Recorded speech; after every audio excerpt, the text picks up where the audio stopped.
On doit vraiment interroger la place de l'industrie dans notre société.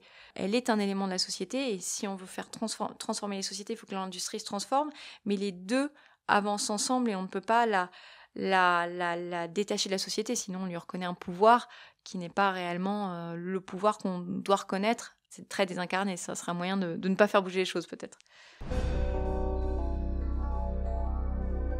Quand on parle de réchauffement climatique, souvent on parle depuis l'ère pré-industrielle, enfin jusqu'à Mmh. aujourd'hui, etc., etc. Donc il y a vraiment cette époque charnière, fin 18e, début 19e. Cette période-là a été marquée par plusieurs technologies, plusieurs éléments qui ont peut-être concouru au fait qu'on ait une Mmh. industrialisation en Europe, que ça soit le passage vers le charbon, que ça soit le ferroviaire, que ça soit je sais pas, peut-être les colonies. Enfin, qu'est-ce qui s'est passé? Pourquoi, à ce moment-là, l'industrialisation a pu s'opérer?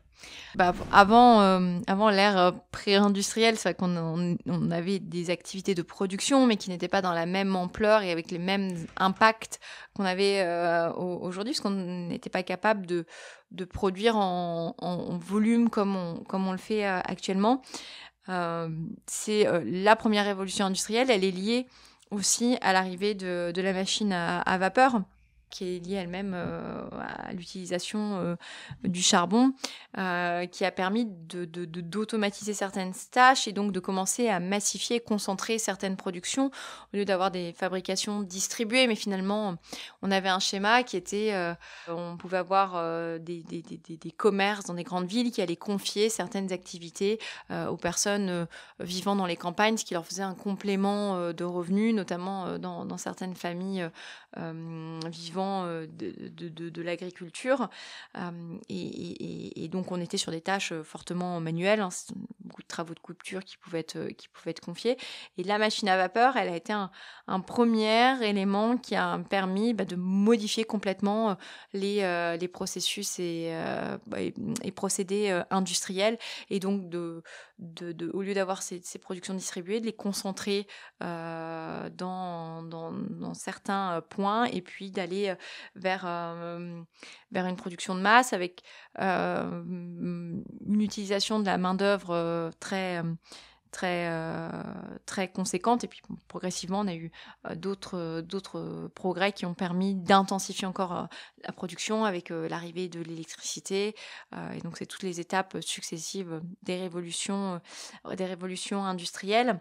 L'Europe n'est pas le seul pays où il y a une industrie développée. On a des industries développées dans beaucoup de pays d'Asie notamment, mais je crois que c'est en Europe, dans le monde que je dirais occidental entre guillemets, et en particulier en Europe, que l'industrie a pris une place aussi structurante dans les sociétés, en Europe et peut-être aux États-Unis aussi, parce qu'on a eu tout un discours sur la place de l'industrie, ce qu'elle permettait en termes, c'était vu comme une promesse d'émancipation, de progrès. D'ailleurs, dans les pères de l'industrie, on a des gens comme Saint-Simon ou Auguste Comte qui ont vraiment contribué à promouvoir cette idéologie autour de l'industrie comme vecteur de progrès et comme facteur d'aménagement du territoire et central dans les sociétés modernes. Et ça a été aussi doublé de plein de discours philosophiques. Alors pas philosophe, je suis pas expert de philosophie, mais on parle souvent de Descartes qui dit comme maître et possesseur de la nature, alors ce qui est aussi lié dans un contexte où celui qu'on voit comme grand ordonnateur, c'est Dieu, hein, donc c'est l'industrie qui permet à l'homme de s'élever à un rang presque divin, mais aussi derrière ça, c'est comment la science peut permettre d'organiser les sociétés, de résoudre un certain nombre de problèmes. Bon, après, on a toutes les dérives sur domination, rationalisation de la nature, exploitation de la nature pour servir les fins de l'humanité. Mais c'est tout ce contexte qui fait qu'on arrive à ce qu'on est aujourd'hui. Et je trouve que c'est intéressant de revenir à ces idées-là parce que si on ne comprend pas comment l'industrie, on a vu sa place dans nos sociétés, bon après il y a eu, et on reviendra sûrement dessus, une évolution du regard sur l'industrie, trouver une compatibilité entre industrie et développement économique et surtout atteinte de nos objectifs environnementaux est extrêmement complexe parce que ce qu'on fait ni plus ni moins aujourd'hui, en tout cas ce qu'on doit faire selon moi, et peut-être que les gens qui nous écouteront ne sont pas d'accord, c'est qu'on doit vraiment interroger la place de l'industrie dans notre société. Elle est un élément de la société, et si on veut faire transformer les sociétés, il faut que l'industrie se transforme, mais les deux avancent ensemble, et on ne peut pas la détacher de la société, sinon on lui reconnaît un pouvoir qui n'est pas réellement le pouvoir qu'on doit reconnaître. C'est très désincarné, ça sera un moyen de ne pas faire bouger les choses peut-être.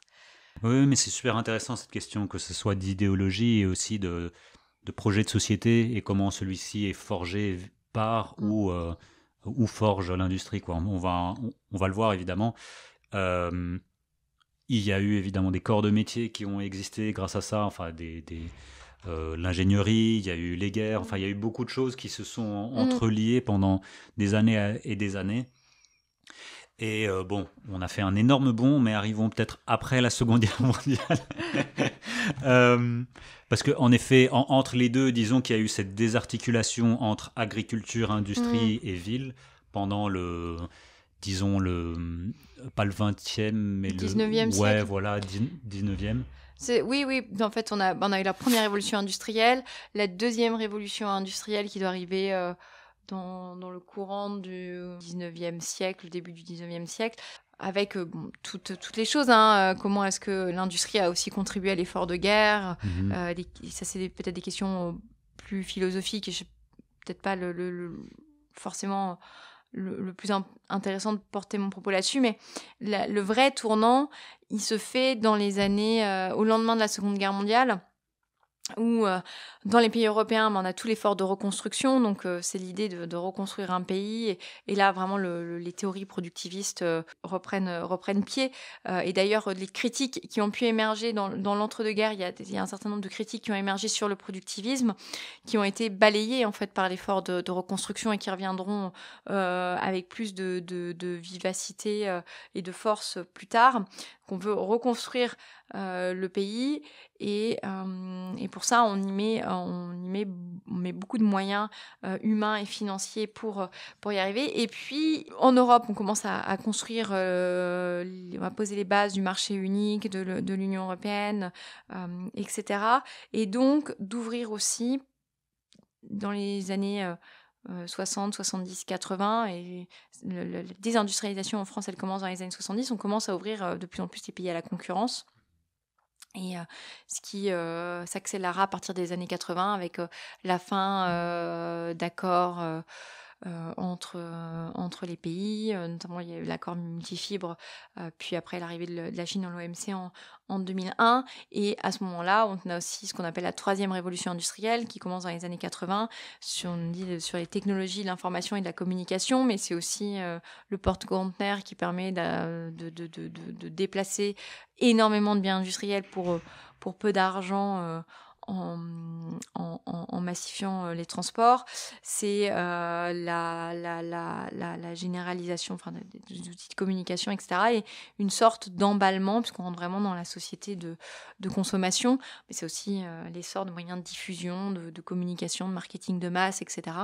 Et qui sont si au départ, l'intention, je pense, des défenseurs de l'industrie et du productivisme n'était peut-être pas mauvaise, en tout cas dans l'idée de pouvoir servir largement l'humanité, c'était complètement dévoyé ou poussé à un tel paroxysme que ça ne devient plus soutenable. Je pense qu'il y a aussi l'idée derrière ça, c'est que aujourd'hui, on sait que nous évoluons dans un monde à ressources finies. On sait sûrement mieux le quantifier qu'on a pu le faire par le passé, en tout cas à l'époque de la première révolution industrielle.